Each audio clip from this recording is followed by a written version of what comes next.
अस्सलामुअलैकुम। Rise and shine school की online classes में खुश आमदीद। क्लास 8। बेटा, मैं आपकी बायो की टीचर मिस परवीन हूँ और आज हम अपना चैप्टर नंबर 2 जो है वो स्टार्ट करेंगे। सबक नंबर 2 जो है वो हमने स्टार्ट करना है और हमारा जो चैप्टर नंबर 2 का जो फर्स्ट लेक्चर है आज वो हम पढ़ेंगे।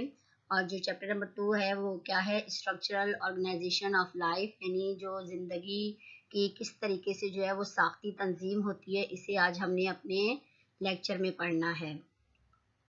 लर्निंग ऑब्जेक्टिव्स यानी कौन कौन से टॉपिक हैं जो आज के लेक्चर में हमने पढ़ने हैं। पहले नंबर पर हमने पढ़ना है discovery of cell and cell theory, यानी सेल जो जिंदगी की बुनियादी इकाई है उसको किसने दरियाफ्त किया, और सेल थ्योरी जो है वो जो 3 नुकात पर मबनी एक सेल थ्योरी बनाएगी उसे किस किस साइंसदान ने जो है वो दरियाफ्त किया, ये आज की लेक्चर में हमने पढ़ना है। दूसरे नंबर पे हमने क्या पढ़ना है, discovery of light and electron microscope, यानी लाइट माइक्रोस्कोप और इलेक्ट्रॉन माइक्रोस्कोप को किसने दरियाफ्त किया और इसकी दरियाफ्त की क्या वजह थी और क्यों जो है इसे दरियाफ्त किया गया। और यानी ये सेल और जो ऑर्गेनाइजेशन ऑफ लाइफ है, सेल को डिस्कस करने के लिए या सेल को जो है मजीद अच्छे तरीके से बयान करने के लिए लाइट माइक्रोस्कोप और इलेक्ट्रॉन माइक्रोस्कोप की दरियाफ्त की गई ताकि सेल और उससे मुतल्लिक जो है वो हमें मालूमात हासिल हो सकें। ये 2 टॉपिक आज के लेक्चर में हमने पढ़ने हैं। सबसे पहला टॉपिक जो हमारा है वो क्या है, डिस्कवरी ऑफ सेल, यानी सेल की दरियाफ्त किस तरह हुई।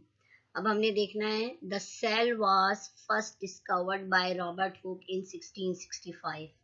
सेल को सबसे पहले रॉबर्ट हुक नामी एक साइंसदान ने 1665 में दरियाफ्त किया था। which can be found to be described in his book Micrographia। उसने अपनी बुक माइक्रोग्राफिया में जो है वो इसकी पूरी डिस्क्रिप्शन जो है वो पेश की। इन दिस बुक, इस किताब में ही गेव 60 ऑब्जर्वेशंस, उसने 60 जो है वो मुशाहिदात हमें हमारे सामने पेश किए इन डिटेल, बड़ी तफसील से, ऑफ वेरियस सब्जेक्ट, बहुत सारे ऑब्जेक्ट के बारे में, अंडर आ कोर्स कंपाउंड माइक्रोस्कोप, जो कि एक कंपाउंड माइक्रोस्कोप में उसको दिखाई दिए। यानी अपनी बुक माइक्रोग्राफिया में जो रॉबर्ट हुक था उसने मुख्तलिफ ऑब्जेक्ट के जो कंपाउंड माइक्रोस्कोप में देखने के बाद मुख्तलिफ ऑब्जेक्ट की जो 60 ऑब्जर्वेशन है उनको उसने डिटेल से पेश किया। यानी जो उसे जानदारों में कंपाउंड माइक्रोस्कोप में जो जो तब्दीलियां उसे नजर आई उसको उसने अपनी बुक में जो है वो बुक के जरिए हमें बताया। One observation was from very thin slices of bottle cork. जो एक मुशाहिदा था वो क्या था, बहुत ही पतला जो है वो एक बोतल का कॉर्क था, उसका पतला सा स्लाइस लिया और उस पर उसने ऑब्जर्वेशन की। यानी ये रॉबर्ट हुक हैं जिन्होंने सेल को डिस्कवर किया और ये उनकी बुक का टाइटल है जिस बुक का नाम है माइक्रोग्राफिया। इसमें उसने जो है वो मुख्तलिफ चीज़ों के बारे में माइक्रोस्कोप के ज़रिए जो मुख्तलिफ मुशाहिदात उसके सामने है वो उसने पेश किए। और एक उसने बॉटल का कॉर्क लिया, जो बहुत ही पतला सा बॉटल के कॉर्क का पतला सा स्लाइस लिया और उस स्लाइस को उसने ऑब्जर्व किया। यानी उसकी ऑब्जर्वेशन में वो स्लाइस जो है वो जब उसको उसने कंपाउंड माइक्रोस्कोप में रख के देखा तो वो उसको बिल्कुल एक शहद के छत्ते की तरह महसूस हुआ, यानी छोटे छोटे खानों की तरह महसूस हुआ। और इस तरह उसने एक जो रूम था या एक जो उसका कोर्स था या जो एक खाना था उसको उसने रूम का नाम दिया। और इस तरीके से वो एक रूम से वो सेल पर आया कि इस तरीके से बहुत सारे जानदार भी छोटे छोटे जो है वो बॉक्सेस पर मुश्तमिल होते हैं और एक बॉक्स को या एक रूम को उसने सेल का नाम दिया।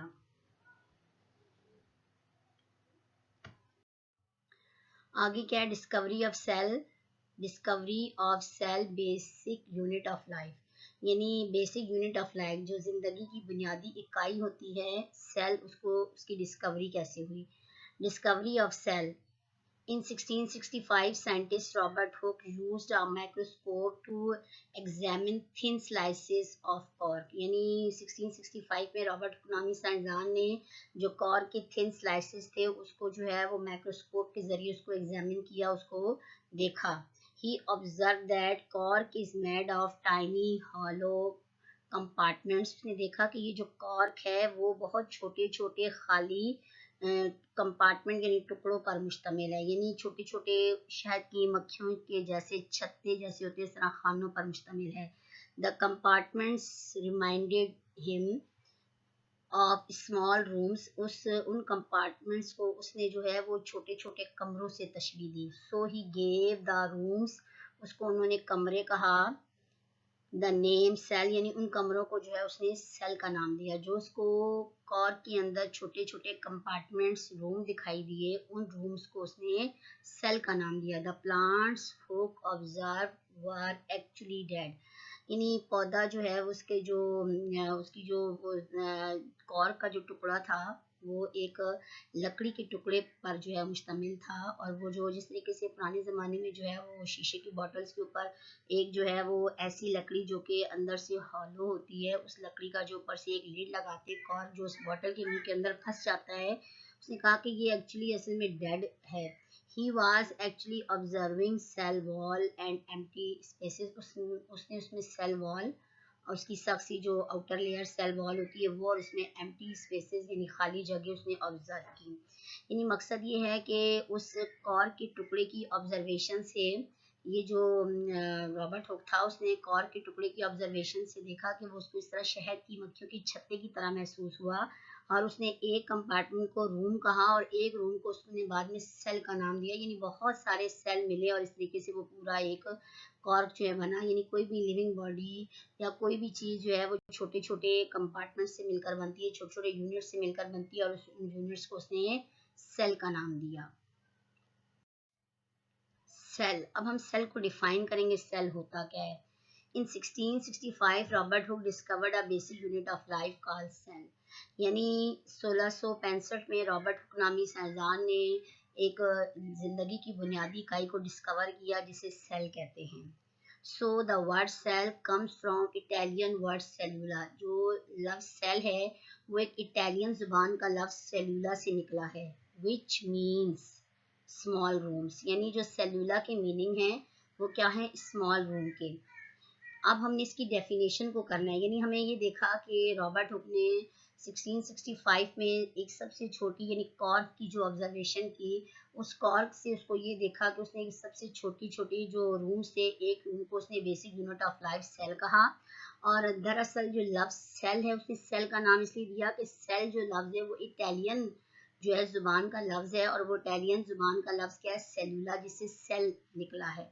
और ये जो सेलुला है इसका मतलब होता है स्मॉल रूम्स। इसी कॉर्क के टुकड़े के जो शहद के छत्ते नुमा थे, इसको उसने स्मॉल रूम्स कहा था, इसीलिए उसने स्मॉल रूम के लिए जो है वो लफ्ज सेलुला से जो लफ्ज निकला है सेल, सेल से उसको जो है वो नॉमिनेट किया। अब हम इसकी डेफिनेशन करेंगे।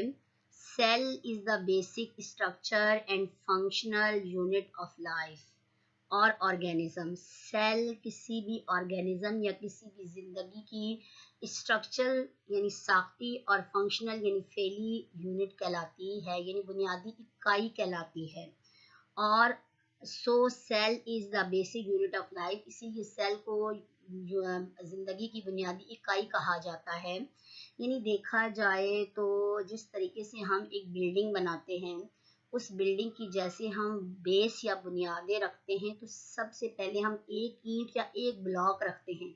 वो ब्लॉक जो है वो जस्ट लाइक वन रूम, ठीक, टाइनी होल्स या वन रूम, ठीक। अब वो एक ब्लॉक पहले रखा जाता है, फिर उसके साथ दूसरा ब्लॉक रखा जाता है, फिर उसके ऊपर एक ब्लॉक रखा जाता है, फिर यानी मकसद है कि उस बहुत बड़ी बिल्डिंग का जो बेसिक पहला था वो ब्लॉक था, एक ब्लॉक, वही जो वन ब्लॉक है वही उसकी यूनिट कहलाती है। चाहे वो हमारा जो है वो 10 मंजिला है, 8 मंजिला है, 5 मंजिला है, उसकी बेसिक जो यूनिट है वो पहली वो ईंट जो उसकी बुनियादों में रखी गई।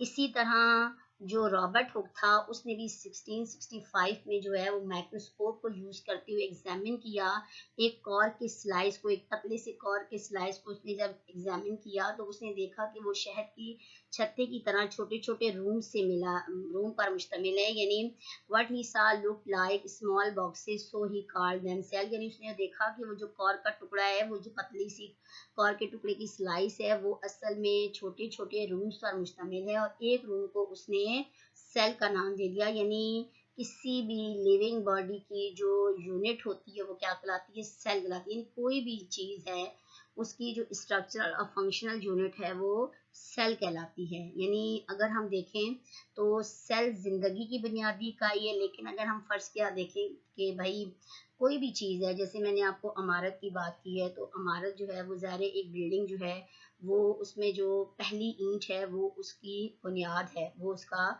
जो है वो उसकी बेसिक यूनिट है। अगर हम लिविंग बॉडी की बात करते हैं तो हमारा जिस्म बहुत सारे छोटे छोटे सेल से मिलकर बना है, छोटे छोटे टाइनी यूनिट से मिलकर बना है, और एक यूनिट को हम सेल कहते हैं।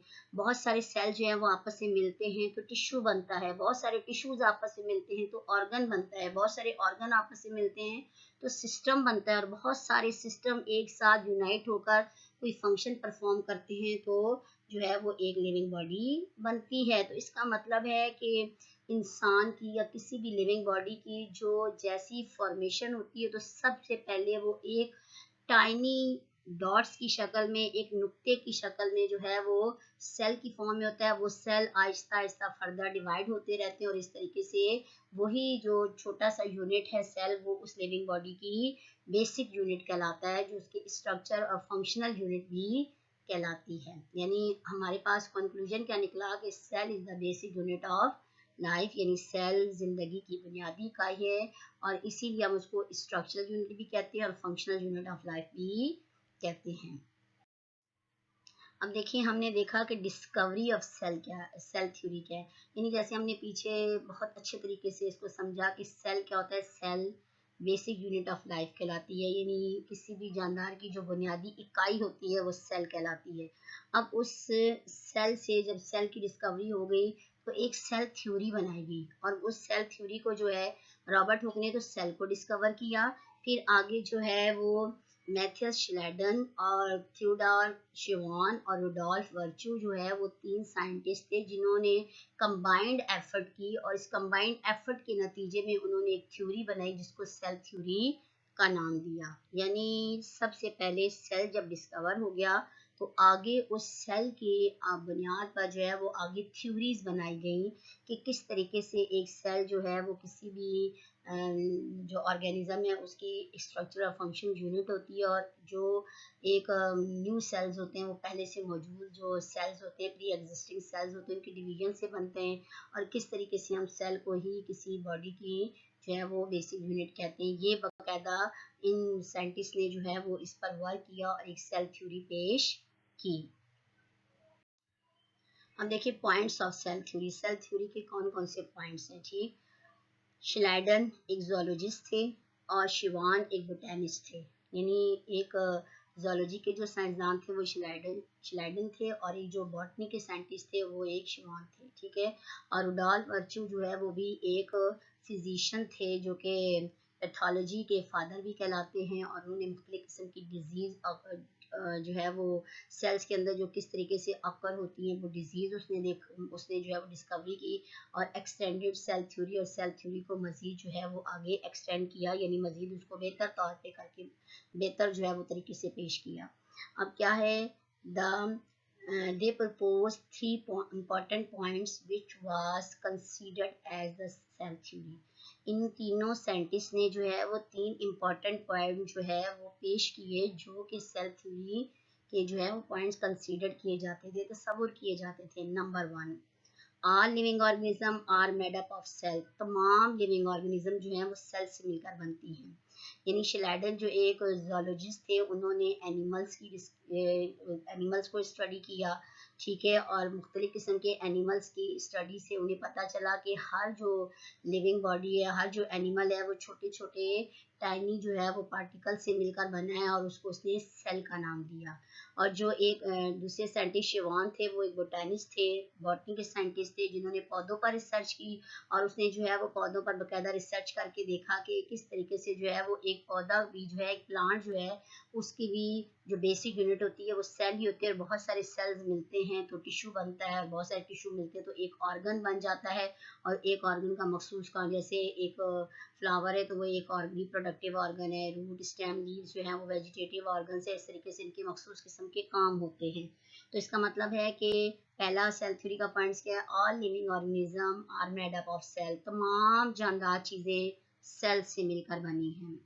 Number 2, cell is structure and functional unit of life. किसी भी जिंदगी की जो साख्ती और फैली इकाई होती है उसको सेल कहते हैं। यानी कोई भी जानदार है उसकी स्ट्रक्चर कैसे बनता है, बहुत सारे सेल जो है वो कंबाइंड होते हैं उसके स्ट्रक्चर को फॉर्म करते हैं, ठीक है, क्योंकि हर जानदार का एक मखसूस स्ट्रक्चर होता है। कोई एनिमल है तो कोई जैसे इंसान है उसका एक मखसूस जो है वो स्ट्रक्चर होता है, कोई एनिमल है तो उसका एक मखसूस स्ट्रक्चर होता है, वो देखने में एक मखसूस उसकी शक्ल सूरत होती है। कोई जैसे ये बर्ड है तो उसकी मखसूस शक्ल सूरत होती है। इस तरीके से कोई इंसेक्ट्स हैं तो उसकी मखसूस जो है वो शक्ल सूरत होती है। ये सारी जो उसको ये उसकी स्ट्रक्चर को बनाती है, ये सेल ही उसकी स्ट्रक्चर को बनाने का काम करता है। और इसी तरह फंक्शनल यूनिट का मतलब है कि बॉडी के डिफरेंट ऑर्गन्स के डिफरेंट काम होते हैं। जिस तरह प्लांट के अंदर मुख्तलिफ ऑर्गन के काम, इस तरह एनिमल के अंदर भी मुख्तलिफ ऑर्गन के मखसूस किस्म के काम होते हैं। और ये सारे काम भी जो है वो सेल की वजह से होते हैं, यानी सेल ही इन कामों के करने का जो है वो मेन बेसिक यूनिट है। अब उसके बाद नंबर 3 क्या है, functions of organism are due to the cells as all organ system is made up of cell. यानी तमाम फंक्शन जो बॉडी के ऑर्गेनिज्म के अंदर होते हैं वो सेल की वजह से होते हैं, और तमाम ऑर्गन सिस्टम जो है वो सेल से ही मिलकर बनते हैं। ये तीनों साइंटिस्ट थे, इन्होंने बाकायदा जो है वो रिसर्च की और सेल थ्योरी के पॉइंट्स पेश किए। मजीद जो रुडोल्फ वर्च्यू थे उन्होंने मजीद कहा कि जो प्री एग्जिस्टिंग सेल्स होते हैं वो उन्हीं से आगे से न्यू सेल्स बनते हैं, जो पुराने सेल्स होते हैं उन्हीं की तकसीम से आगे से नए सेल भी बनते हैं, ठीक, वो भी सेल थ्योरी का एक मेन पॉइंट है। यानी new cells are form by the division of pre existing cells. आगे हम देखेंगे salient feature of cell theory, यानी हमारी बुक में किस तरीके से salient feature of cell theory को बयान किया गया है। सेल थ्योरी सेज दैट, यानी सेल थ्योरी क्या कहती है, यानी इन साइंटिस्ट ने जो सेल थ्योरी पेश की, शिलाइडन, शिवान और वर्च्यू ने जो सेल थ्योरी पेश की, वो सेल थ्योरी के क्या मेन जो है वो साइलेंट फीचर्स हैं।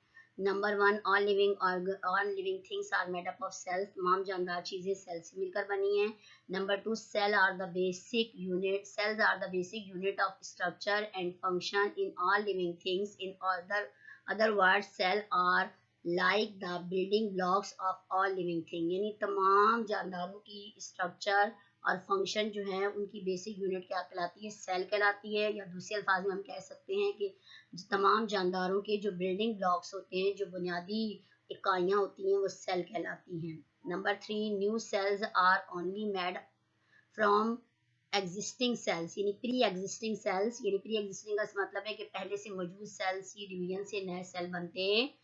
ये पॉइंट्स जो है वो सेल थ्योरी के पॉइंट्स कहलाते हैं, जो हमारी बाकायदा बुक में आपको भी जो है वो बाकायदा ये मौजूद है। जो आप अपनी जो चैप्टर्स में सेल थ्योरी का जो टॉपिक है उसको जब आप पढ़ेंगे तो आपको यही पॉइंट्स उसमें दिखाई देंगे, जिसको हमने बहुत अच्छे तरीके से यहाँ पर जो है वो देखा है कि वाकई तमाम जानदार चीज़ें जो होती हैं वो सेल से मिलकर बनती हैं, और सेल ही किसी भी जानदार की बुनियादी इकाई कहलाता है, बिल्डिंग ब्लॉक कहलाता है, और जो पहले से मौजूद सेल होते हैं उन्हीं की तकसीम से नए सेल बनते हैं।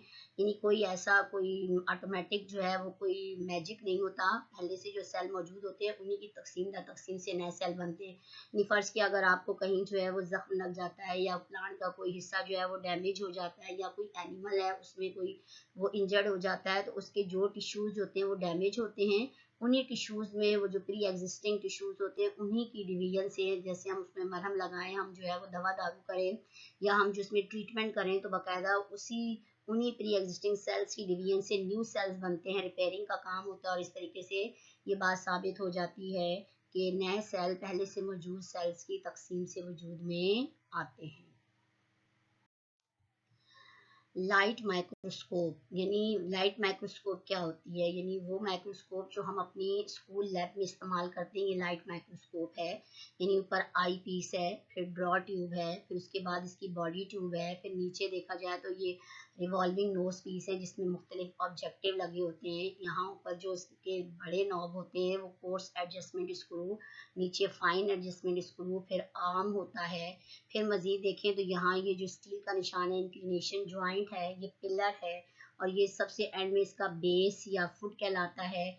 यहाँ देखा जाए तो ये जो एक गोल सी डिस्क होती है वो स्टेज कहलाती है। स्टेज पर जो है वो क्लिप्स होते हैं जो कि स्लाइड को कवर करते हैं, और इसके अलावा नीचे जो होता है वो मिरर होता है। एक साइड इसका जो है वो कॉनकेव मिरर होता है, दूसरी साइड जो है वो प्लेन मिरर होता है।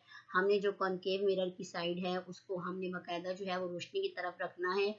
लाइट जैसे ही कॉनकेव मिरर पर पड़ती है तो वो रिफ्लेक्ट होकर यहाँ से ये नीचे कंडेंसर एक सुराख होता है जिसमें सेप्टम लगा होता है, हम पूरा खोल देते हैं तो लाइट इस होल से होती ऊपर ऑब्जेक्ट तक आती है। जो हमने स्पेसिमेन रखा था उस ऑब्जेक्ट्स पर लाइट पड़ने के बाद जो है वो इस ऑब्जेक्टिव से होती है। ऑब्जेक्टिव मुख्तलिफ जो है ना पावर के नॉब इसमें इस्तेमाल किए जाते हैं। इस ऑब्जेक्टिव से होती हुई ऊपर आती है और बॉडी ट्यूब से गुजरती ही ड्रॉ ट्यूब में, और ड्रॉ ट्यूब से आई पीस में, और आई पीस से यहाँ हम अपनी नेकेड आई के ज़रिए हम जो भी ऑब्जेक्ट एग्जामिन करते हैं, जिसकी हम स्टडी करना चाहते हैं, वो हमें दिखाई देता है। 1665 में गैलीलियो एक साइंटिस्ट था, उसने ही इसको ऑब्जर्व किया था। यानी देखा जाए तो ये गैलीलियो साइंटिस्ट था जिसने बहुत पहले ना इसको, यानी पहले सेल की जब डिस्कवरी हुई थी तो तब जो है वो माइक्रोस्कोप बनी, लेकिन तकरीबन देखा जाए अगर बहुत उस तरह देखा जाए तो 1610 में जो गैलीलियो था इसने बाकायदा इस माइक्रोस्कोप को डिस्कवर किया था।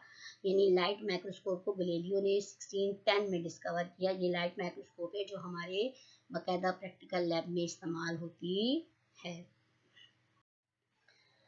अब देखें इलेक्ट्रॉन माइक्रोस्कोप। इलेक्ट्रॉन माइक्रोस्कोप बहुत हाई पावर माइक्रोस्कोप होती है जो आगे मजीद जो है वो रिसर्च वगैरह में इस्तेमाल होती है। 1931 अर्नेस्ट रस्कॉव को इन्वेंटेड द इलेक्ट्रॉन माइक्रोस्कोप। ठीक है, ये जो है वो रस्का नामी एक साइंटिस्ट था, उसने जो है वो कंबाइंड एफर्ट से एक इलेक्ट्रॉन माइक्रोस्कोप बनाई for which he won the Nobel prize in physics in 1986। 1986 में उसने फिजिक्स में, एक फिजिशियन था, उसने नोबेल प्राइज हासिल किया। An electron microscope depends on electrons rather than light to view an object. Light microscope के मुकाबले में इलेक्ट्रॉन माइक्रोस्कोप में जो है वो एक जो है वो बीम ऑफ इलेक्ट्रॉन जो है वो इस्तेमाल होता है वाइट लाइट के बजाय। ठीक है, electron an object electrons are speeded up in a vacuum. Vacuum एक ऐसी जगह होती है जहाँ पर जो है वो किसी किस्म का कोई मीडियम नहीं होता, खला जिसे कहते हैं। Until their wavelength is extremely short, यानी एक वैक्यूम में से वो इलेक्ट्रॉन जो है वो बहुत स्पीड अप होते हैं, यहाँ तक कि वो जो वेव लेंथ उनकी होती है बहुत ही ज़्यादा कम होती है। Only 100,000 that of white light, तकरीबन वाइट लाइट के मुकाबले में वो तकरीबन 100,000 जो है वो कम होती है। Electron microscope make it possible to view object as small as the diameter of an atom. यानी जो इलेक्ट्रॉन माइक्रोस्कोप होती है वो बहुत छोटे ऑब्जेक्ट को, जो तकरीबन एक एटम जैसे होता है, बहुत ही छोटा ऑब्जेक्ट, उसको भी बड़ा करके दिखा सकती है। ये वो साइंटिस्ट है जो कि फर्स्ट इन्वेंटर था इलेक्ट्रॉन माइक्रोस्कोप का, और इसने जो है वो आगे जो है उसने अवार्ड हासिल किया नोबेल प्राइज़ फिज़िक्स में। और इसी तरह जो है वो 1931 में इसने इलेक्ट्रॉन माइक्रोस्कोप जो है बाज़ 1931 भी, और जैसे हमारी बुक में 1930 का भी जिक्र है, इन ईयर्स में इसने जो है वो इलेक्ट्रॉन माइक्रोस्कोप जो है वो डिस्कवर की। इलेक्ट्रॉन माइक्रोस्कोप की डिस्कवरी से ये हुआ कि बहुत सारी जो है वो एटम से, जितना एटम छोटा होता है ना, इस तरह बहुत छोटे छोटे पार्टिकल्स को भी स्टडी किया गया। इस तरह इलेक्ट्रॉन माइक्रोस्कोप जो है वो बायोलॉजी के फील्ड में भी जो है वो मुख्तलिफ डिजीज़ की क्योर में जो है वो इसका भी इस्तेमाल हुआ। आगे difference between light and electron microscope. Light microscope जैसे ये आप हमने देखा है, क्योंकि इसके इंक्लिनेशन ज्वाइंट की मदद से हम इसको किसी भी एंगल पे झुका सकते हैं। ठीक है, ये इस तरह हमने इसको झुका के अपने करीब आई पीस को अपनी आई नेकेड आई के करीब रखा हुआ है। और इलेक्ट्रॉन माइक्रोस्कोप जो है वो बाकायदा उसमें एक फोटोग्राफिक फिल्म यूज़ होती है, और ये बहुत जो है ना वो हाई पैमाने पर इस्तेमाल होती है। आम स्कूल वगैरह में या कॉलेज वगैरह में इसका इस्तेमाल नहीं होता। आगे हम इसके डिफरेंस करेंगे। Beam of light longer wavelength, यानी लाइट माइक्रोस्कोप में लाइट सफ़ेद रोशनी को जो है वो बहुत दूर से सफ़ेद रोशनी को जो है वो इस पर डालकर इस्तेमाल किया जाता है। और इलेक्ट्रॉन माइक्रोस्कोप में beam of electron shorter wavelength, यानी इलेक्ट्रॉन माइक्रोस्कोप में इलेक्ट्रॉन की पट्टी को जो है वो कम फासले से जो है वो उस पर जो है वो उस पर डाला जाता है ताकि वो रिफ्लेक्ट हो। आगे क्या है, यानी ये एक छोटा सा ऑब्जेक्ट होता है और ये एक लार्ज और नॉन पोर्टेबल ऑब्जेक्ट होता है। यानी एक बड़ा होता है, उसको किसी एक जगह पर जो है वो हम जो है वो हम ये नहीं कि उसको एक ही जगह पर रख सकते, उसको बार बार हम इधर उधर नहीं कर सकते आसानी से। रिलेटिवली इनएक्सपेंसिव, यानी ये जो है वो इनएक्सपेंसिव होती है, यानी बहुत ज़्यादा जो है ना वो एक्सपेंसिव, बहुत ज़्यादा कीमती नहीं होती। और ये एक्सपेंसिव होती है, ये बहुत ज़्यादा कीमती होती है, इसलिए जो है वो बहुत जो लार्ज जो इंटरनेशनल जो रिसर्च होती है उसमें इस्तेमाल होती है। Not a lot of training required to use, यानी इसको यूज़ करने में बहुत ज़्यादा ट्रेनिंग की ज़रूरत नहीं होती, यानी थोड़ी बहुत भी समझ बंदा रखता हो तो वो लाइट माइक्रोस्कोप को इस्तेमाल कर सकता है। और इलेक्ट्रॉन माइक्रोस्कोप के लिए ट्रेनिंग रिक्वायर्ड होती है, बाकायदा ट्रेनिंग ली जाती है, फिर इसको जो है वो यूज़ में लाया जाता है। सी कलर इमेजेस, यानी लाइट माइक्रोस्कोप के ज़रिए हम कलर इमेज हासिल कर सकते हैं और इलेक्ट्रॉन माइक्रोस्कोप के ज़रिए ब्लैक एंड वाइट इमेजेस ही हासिल होती हैं। उसके बाद है specimen can be alive and unharmed, यानी जो स्पेसिमेन इसमें यूज़ किए जाते हैं वो जिंदा भी होते हैं और वो नुकसान भी नहीं देते। और यहाँ पे स्पेसिमेन मस्ट बी डेड, और इलेक्ट्रॉन माइक्रोस्कोप में जो स्पेसिमेन जो हम देखते हैं, जो हमने ऑब्जेक्ट जो है वो हमने उसको देखना है, उसको ऑब्जर्व करना है, उसका लाजमी डेड होना ज़रूरी है। लोअर रिजॉल्विंग पावर, इसकी जो रिजॉल्विंग पावर होती है वो कम होती है। रिजॉल्विंग पावर का मतलब है कि दो एडजेसेंट ऑब्जेक्ट को सेपरेट करना, तो इसका मतलब है इसकी रिजॉल्विंग पावर कम होती है। और यहाँ पर ग्रेटर रेजोल्यूशन है, यानी इसमें जो है वो जो रिजॉल्विंग पावर होती है वो ज़्यादा होती है, यानी जानदारों को जो है वो सेपरेट करने का जो उसकी जो कैपेसिटी होती है वो ज़्यादा होती है। लोअर मैग्नीफिकेशन का मतलब है कि जो increasing size of the object जो है वो मैग्नीफिकेशन कहलाता है। और यहाँ पर लोअर मैग्नीफिकेशन का मतलब है ऑब्जेक्ट का जो है वो एक खास हद तक साइज को बड़ा किया जा सकता है। और यहाँ पर ग्रेटर मैग्नीफिकेशन है, यानी एटम जैसी छोटी चीज को भी इलेक्ट्रॉन माइक्रोस्कोप से देखा जाता है, तो इसलिए इसकी मैग्नीफिकेशन जो है वो बहुत ज़्यादा होती है, यानी ये बहुत ज़्यादा जो है वो किसी भी ऑब्जेक्ट को जो है वो ज़्यादा बड़ा करके दिखा सकता है। बेटा जैसा कि आपने देखा कि आपको जो टॉपिक्स हमने समझाए, सेल और पॉइंट्स ऑफ सेल थ्योरी, और इसके अलावा लाइट और इलेक्ट्रॉन माइक्रोस्कोप का डिफरेंस, तो वही जो टॉपिक हमने समझे आज वही हम अपने होमवर्क में लेंगे। ठीक है, हमारे होमवर्क में क्या चीज़ इंक्लूडेड है। Number 1, write and learn definition of cell. Cell की डेफिनेशन आपने लिखनी भी है और याद भी करनी है। Salient feature of cell theory, और सेल थ्योरी के जो साइलेंट फीचर्स हैं वो आपने लिखने भी हैं और याद भी करने हैं। चैप्टर नंबर 2 का आप टाइटल पेज तैयार करेंगे और उसके बाद आपने ये फर्स्ट क्वेश्चन जो आपको होमवर्क की शक्ल में हम जो है वो आपको उसकी फोटोग्राफ्स देंगे, वो आपने लिखनी भी हैं और याद भी करनी है। नंबर 2 जो है वो क्या है, right and learn main differences between light and electron microscope. Light और इलेक्ट्रॉन माइक्रोस्कोप का जो डिफरेंस है बाकायदा होमवर्क में आपको प्रोवाइड कर दिया जाएगा, वो आपने लिखना भी है और याद भी करना है। ठीक, यानी उम्मीद करती हूँ कि बेटा आपको ये दोनों टॉपिक जो हैं वो समझ आ गए होंगे। आपने इन्हें बहुत अच्छे तरीके से जो है वो याद करना है ताकि आपको जो है वो हर चीज़ क्लियर हो जाए। थैंक यू सो मच बेटा, इंशाल्लाह हम नेक्स्ट वीडियो में दोबारा मिलेंगे।